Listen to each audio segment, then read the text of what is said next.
So we were reading principle of inheritance and variation और आज हमें स्टार्ट करना है एक new topic that is mutation.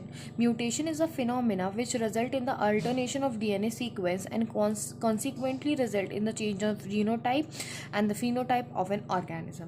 तो म्यूटेशन क्या है? म्यूटेशन एक फिनोमिना है जिसकी वजह से आपका डीएनए सीक्वेंस में अल्टरनेशन हो जाते हैं, चेंजेस हो जाते हैं और उसकी वजह से एक ह्यूमन का जीनोटाइप मतलब उसका जेनेटिक मेकअप जो है वो और उसका फिनोटाइप दैट इज़ उसका अपीयरेंस कैसा है उसमें चेंजेस आ सकते हैं.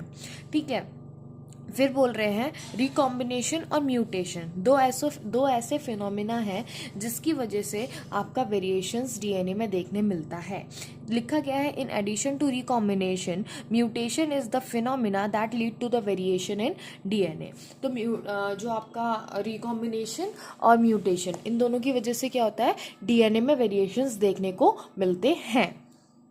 As you will learn in chapter 5, one DNA helix run continuously from one end to the other end in each chromatid. DNA helix आपका run करता है, okay, from one end to the other end in each chromatid. और वो highly supercoiled रहता है.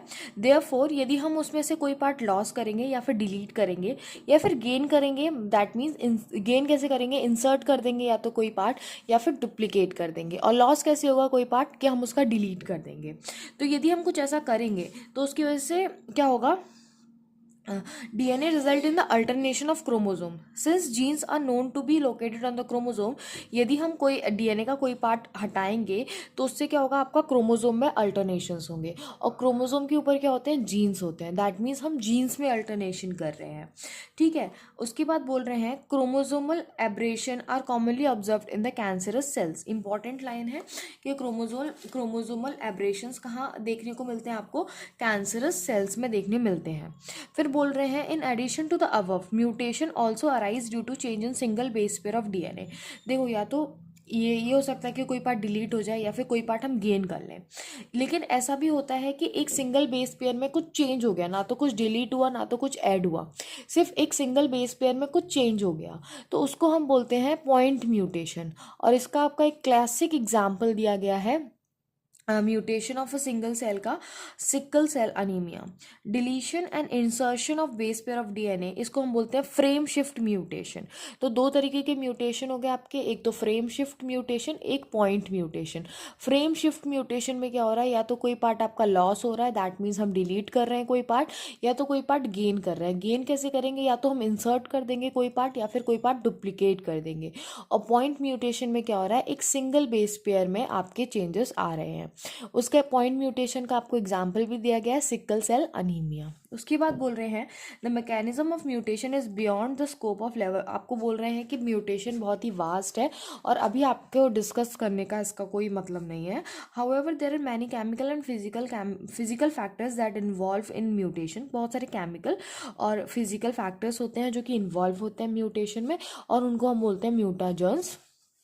ठीक है, UV radiations can cause mutation in an organism. It is जो आपका यूवी रेडिएशंस है वो भी आपका एक म्यूटाजन है, क्योंकि वो क्या कर सकता है, चेंजेस कर सकता है आपके जेनेटिक मेकअप में.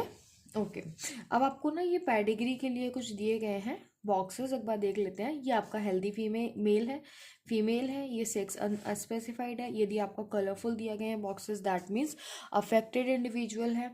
फिर यदि ये आपको ये लाइन दिखाई गई है दैट इज़ मेटिंग है. यदि आपको दो लाइन दिखाई गई है तो मेटिंग बिटवीन रिलेटिव्स है. फिर यदि आपको parent above below children below, ये क्या है, पेरेंट्स हैं. और नीचे यदि ये दो बॉक्सेस हैं ये क्या है, चिल्ड्रंस हैं. फिर उसके बाद बोल रहे हैं ये पेरेंट्स हैं और इनका जो बच्चा है वो कैसा है, अफेक्टेड है. और ये क्या है, 5 अनअफेक्टेड ऑफस्प्रिंग के लिए आपको ऐसा बॉक्स दिखा सकते हैं.